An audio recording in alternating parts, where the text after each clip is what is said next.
I have spent over 120 hours completing everything there is to do in the dark and twisted cozy game Graveyard Keeper, and man, there's so much more to this game than I ever expected. What this is essentially Stardew Valley but unhinged. So instead of planting crops, we manage corpses in a graveyard. And instead of making friends with the villagers, we're burning witches, raising the dead, preaching faith, and so much more. It's a nice blend of cozy with a tinge of dark humor, a very deep and complex crafting system, and a storyline that's surprisingly both endearing while continuously throwing you dark and humorous twists right until the very end. Now, since this is a 100% completion review, we're also going to be covering the DLCs, which adds a whole settlement for us to manage, tavern keeping, and a bunch more new mechanics that I can't wait to get into. So without further ado, this is Graveyard Keeper. The story begins in the modern world. You're a regular guy trying to get home to the love of your life when suddenly you meet an unexpected end. In the dark, a shadowy figure then told you that you are turning a new chapter in your life and that you are now a graveyard keeper, and that you'd have to be a good graveyard keeper if you want to make it back to your love. And so, with minimal instructions, we get transported into a dark medieval fantasy world. And with only our talking skull friend to guide us, we begin our graveyard keeping journey.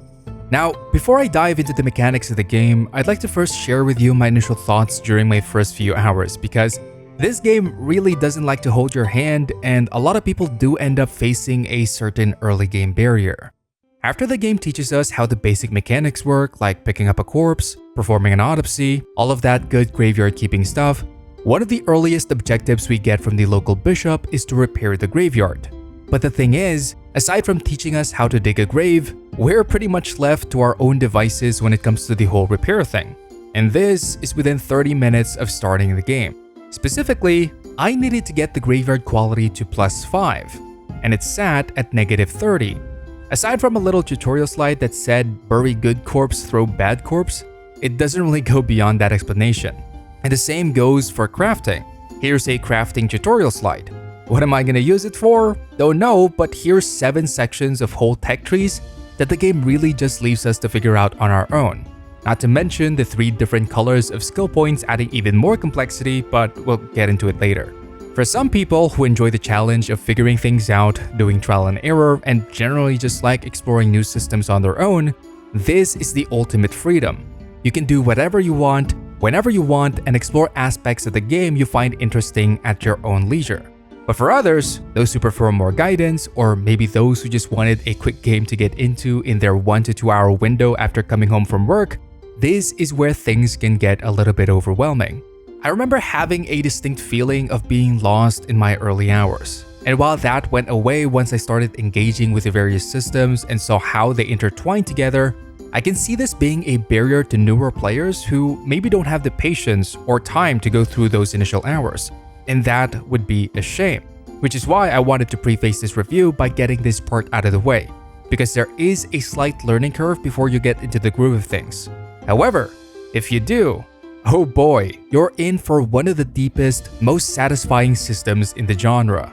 My initial confusion and slow progress eventually turned into this automated system of resources being transformed from my use through a vast network of a zombie army doing my bidding, all for the sake of expanding what I felt was my medieval business empire, which is so far removed from my initial expectation that we're just gonna be vibing with skeletons in the graveyard. It got pretty insane. But let's start with the basics first. Let's dive into each of the mechanics so you can see exactly what you really do in Graveyard Keeper. First is the graveyard management mechanic. You get your corpses from deliveries done by a talking donkey. This starts off as a free service, but eventually you'll have to pay delivery fees in the form of carrots, which can be grown in your garden. Upon dropping off a corpse, it immediately begins to decay, so you'd have to bring it inside your morgue where you can then perform an autopsy, which allows you to add or remove organs from the body so you can use them as crafting materials or even ingredients. Yummy. You might also notice these skulls at the bottom, and what this is the sins and good deeds mechanic. Basically, each body has a different set of good or bad skulls, depending on how sinful they were in life. The objective when doing an autopsy is to try to remove organs that contain the bad skulls while retaining the good ones, as burying bodies with too many sins will lower your graveyard's quality.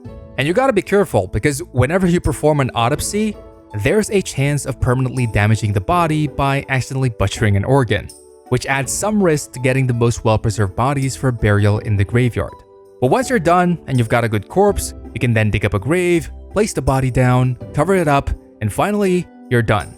You'll get a burial certificate, which can then be exchanged for some coin in the village tavern. But what about these sinful bodies, or the butchered ones because you've got shaky hands? Well, you can either yeet them in the river at your own risk, or later on in the game, you can invest a little in the crematorium, which sounds fancy, but it's really just piling logs in a dedicated area for burning. One little aspect of the graveyard management feature that I really enjoyed was the decoration. You see, once you have a body buried in a designated grave, you're supposed to put a gravestone and a fence around it in order to increase the graveyard quality. But the thing is, with the game's crafting feature, there's quite a number of designs for these gravestones, like multiple tiers ranging from wooden stakes to carved statues.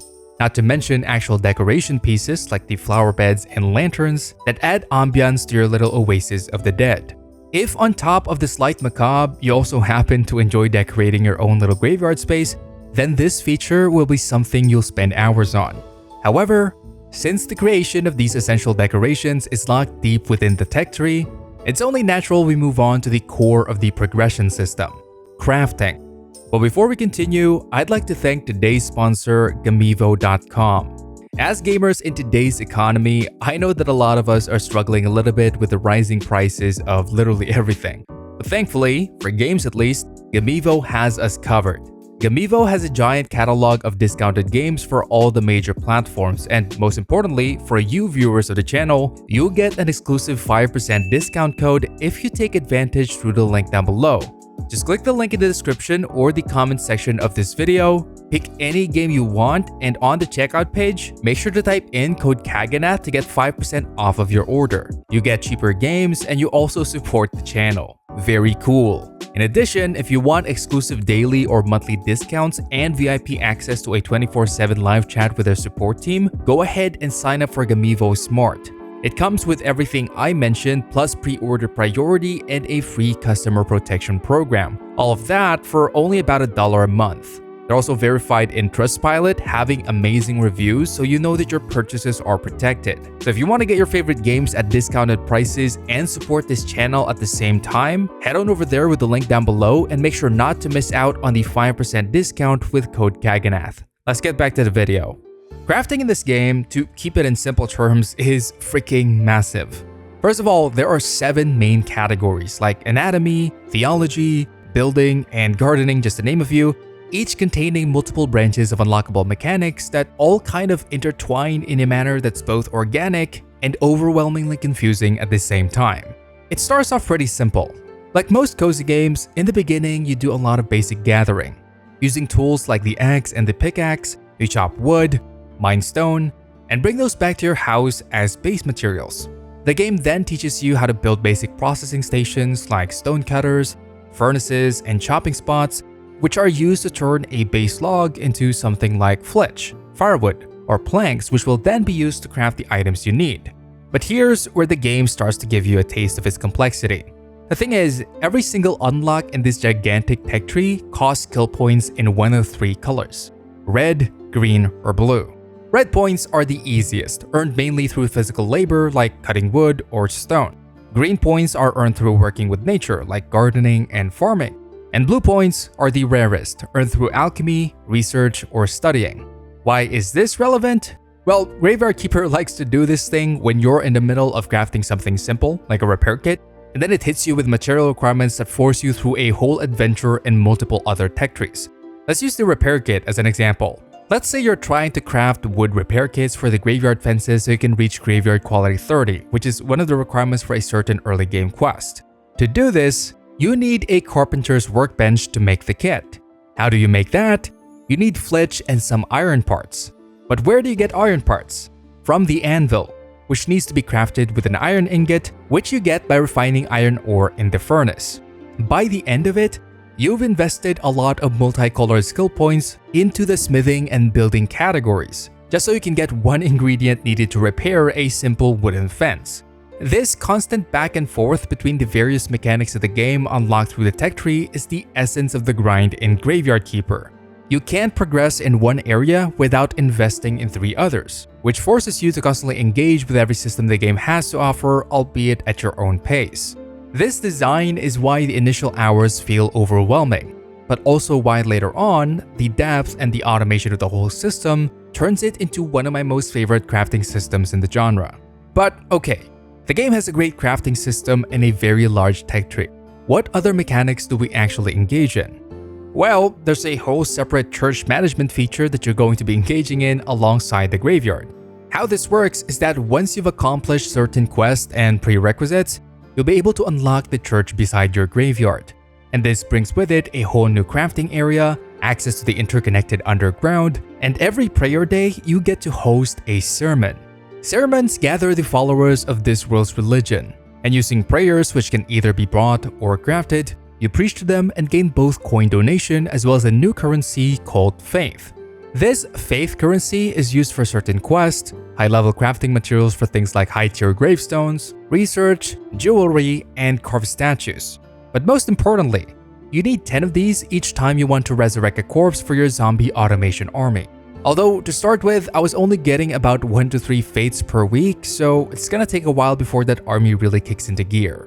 One of the ways to increase faith gain is to increase your church quality by adding decorations like candle bearers, church benches, and lighting candles and incense whenever you're about to start a sermon. However, the decorating feature in the church is not as extensive as compared to the graveyard, so unfortunately, there's not really a lot of ways to make it look unique for your playthrough. As you make more and more progress towards the game, if you've got the necessary skills unlocked and the materials to go with it, later on you'll be able to craft your own prayers, each with different effects, buffs, and quality ranging from bronze, silver, to gold quality prayers. I went from making about 5 on a great day to this at higher levels, so while it starts slow, there is a certain snowball effect that happens upon reaching certain milestones. Lastly, aside from faith, you also get donations every time you hold a sermon, and the amount of coins earned are directly tied to how high your graveyard's quality is, which makes it all the more worth it to actually make your graveyard look nice instead of using just the basic stone or wood materials for the gravestones. And all of this that we just talked about, the graveyard management, the crafting of the decorations, and the church management are all just under the theology tech tree. We have 6 more sections to go through, 7 if you include one of the DLCs. So just to give you a quick rundown of what more you can unlock as you progress through the game, let's go through the remaining tech trees one by one. First, there's the farming and nature tech tree. As I mentioned earlier, after the initial few days, you're gonna have to pay the donkey 5 carrots for each delivery. And you get carrots either by buying them, which are expensive early on, or you can just buy seeds and plant them for a higher return on your investment. Thankfully, there's no need to water, as according to the lore, the ground surrounding the graveyard is swampy. So we only really need to plant and add fertilizer for maximum growth. Aside from farming, there's also gathering, there's perks related to making your own bee farm, there's a vineyard that you can unlock later on, and of course, when you can plant hops and grapes, you can also brew various drinks like wine, booze, or mead. Moving on to the next tech tree, there's anatomy and alchemy. The anatomy tree mainly contains perks and unlockables that pertain to your morgue, whether that's improving your chances of succeeding with the autopsy or adding multiple ways to store bodies. The alchemy, however, is pretty complex. It adds a whole new system to the game relating to discovering its recipes. It even has its own crafting area underneath the church with its own set of crafters and processing machines, which are used to make various potions as well as embalming liquids to better preserve bodies and manage skulls. The same crafting area is also used for the book writing tech tree. This one is a lot more straightforward than the others because books in this game are mainly used for crafting higher tier prayers, which are crucial for the transition from mid to late game as faith becomes needed in huge quantities. Lastly, there's 2 trees that are sort of related, which are smithing and building. Smithing is mainly used for metalworking, crafting tools, making weapons and armor, and later on even unlocking glass blowing as well as jewelry crafting. The materials unlocked in this tree are useful everywhere, no matter which you specialize in. However, if you're curious about trying out this game's dungeon, because yes, it also has a dungeon delving feature, then this is all the more important, because the recipes needed for the weapons and armor you're going to be using are locked behind this tech tree. Unfortunately, the dungeon here is not as in-depth as compared to something like the Skull Cavern from Stardew, but as with most things in this game, it does connect pretty nicely to the other tech trees via material drops, and also a lot of quests in the game will have you going through the dungeon at times. As for the building tech tree, this is all about woodworking, stone carving, and later on, working with marble as well. All of these you use in everyday crafting, so it's perhaps the most important tech tree of all. And before I forget, there's also cookery.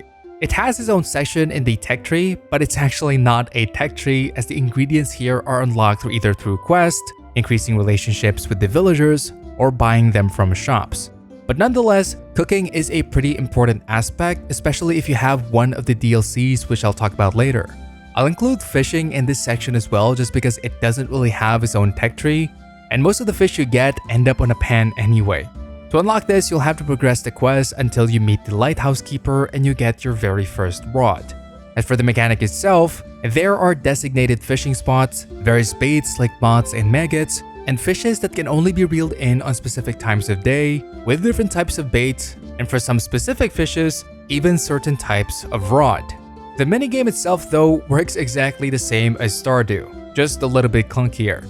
And the best thing, time doesn't pass when you're fishing, so you won't miss certain events or quests because of the game's quick day and night cycle.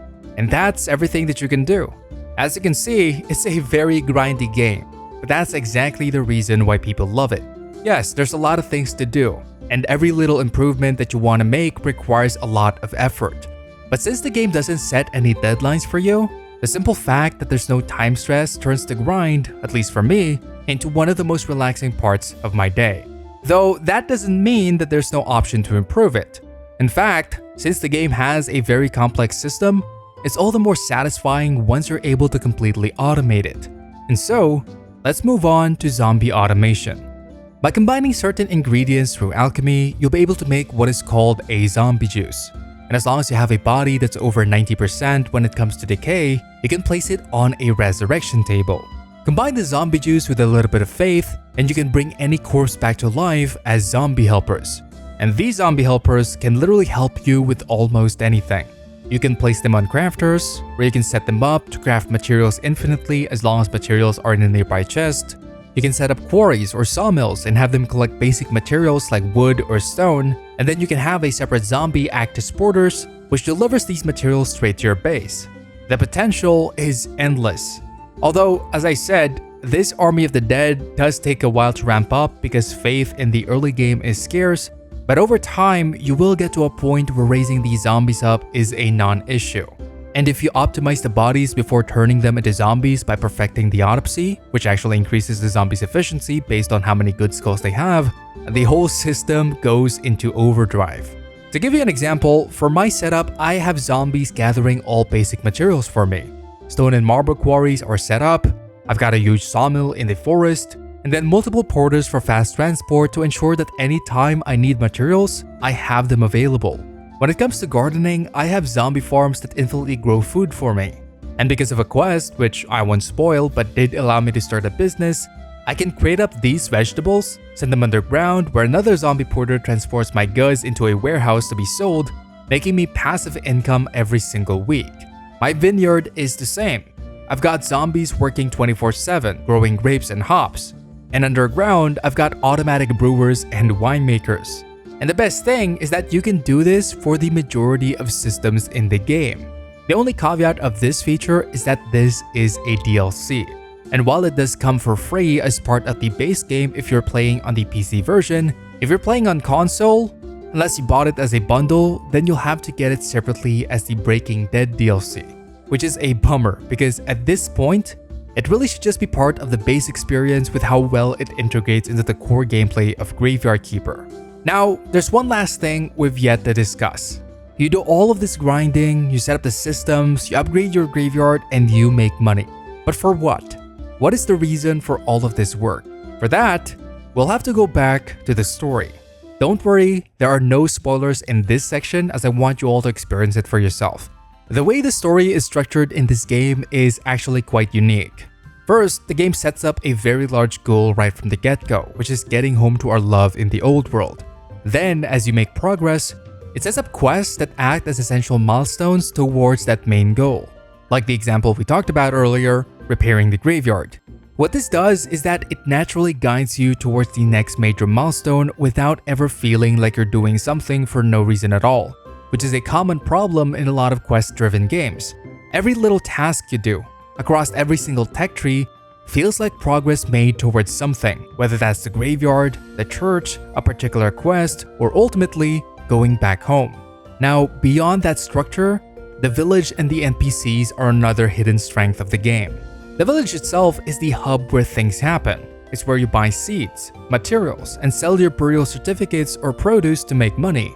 But more importantly, this is the place where the story unfolds and where most of the people you meet are located. Each major NPC is tied to a specific day in the calendar. Since there are only 6 days in a week in this game, there are 6 major NPCs you'd have to make progress on.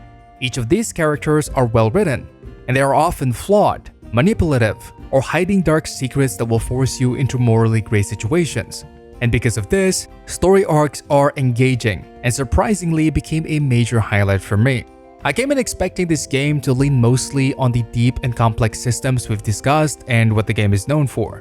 But the storyline, which converges and intertwines together like many things in this game, is a very welcome surprise to what was already a satisfying experience.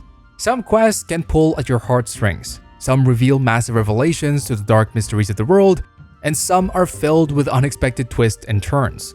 And of course, all of that is sprinkled with the signature dark humor the game is known for. If you love great stories in a lore spanning hundreds of years, this is going to be a highlight for you. The last thing we've yet to discuss are the paid DLCs. So, let's move on to the final section of this review. There are 3 major narrative and content DLCs for Graveyard Keeper, excluding Breaking Dead, which we already covered in the zombie automation section. The first one is the Stranger Sins DLC, which aside from expanding the storyline, answering major questions of what happened to this world, and giving most of the side characters amazing backstories, the most important addition is the tavern and all the mechanics that come with it. Once you build your tavern, you'll be able to sell food and drinks, host events, and make a ton of money. If you enjoyed growing crops and working in the vineyard in the base game, then this DLC basically adds a whole new avenue for you to direct the goods you produce. And the story in this DLC builds upon what was already in the base game, and really makes it a 100% necessary DLC in my opinion. The next one is Game of Crone.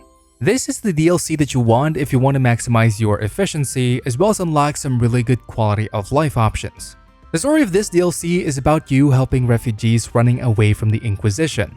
You help manage their camp, slowly turning it into a mini settlement, and in return you get additional services from brand new NPCs. From new graveyard decorations to extra bag slots, new services, and even unlocking the Donkey Revolution quest, there's quite a lot of value to be had in this DLC. Not to mention an additional 5 to 6 hour main story with branching endings, as well as exclusive perk rewards. The last DLC is the Better Save Soul DLC, and unfortunately, this one in my opinion is the weakest of them all. Of course, there's a new story to be experienced which is interesting on its own, but I feel like it doesn't hold a candle to the grandeur of the first two. It does add new mechanics though relating to helping souls pass through to the land of the dead, as well as a new tech tree relating to it, but the best thing this DLC adds is remote crafting, basically allowing you to access your crafters from anywhere in the map. I did find that I didn't use it as much as I expected, so whether you should get this DLC or not entirely depends on if you want to experience everything the game has to offer. If you're skipping any DLC to save money, Better Save Soul is the least worth it to purchase in my opinion. So that was Graveyard Keeper. Really, the main flaw of this game is just that it's a little bit more difficult to get into compared to other games in the genre. The sheer size and complexity of the game's crafting system takes a while to kick in, but when it does, it becomes one of the most addicting and satisfying systems I've ever engaged with. If that web of systems and a great, darkly humorous story built on decent lore is what you're looking for, then Graveyard Keeper is for you. If you hate figuring things out, avoid wikis at all costs, and would much rather prefer the slower pace of the typical cozy game, then this is going to be a difficult sell. I would instead recommend other cozy titles like Traveler's Rest or Chef RPG, both of which I have 100% completion reviews up on the channel. If you'd like to support me and the content I make, please feel free to join either the Patreon or the YouTube membership for exclusive content, shoutouts at the end of the video, and early access to every single one I make. Otherwise, a simple like and subscribe are more than enough to help. I'll see you guys next time. Bye bye.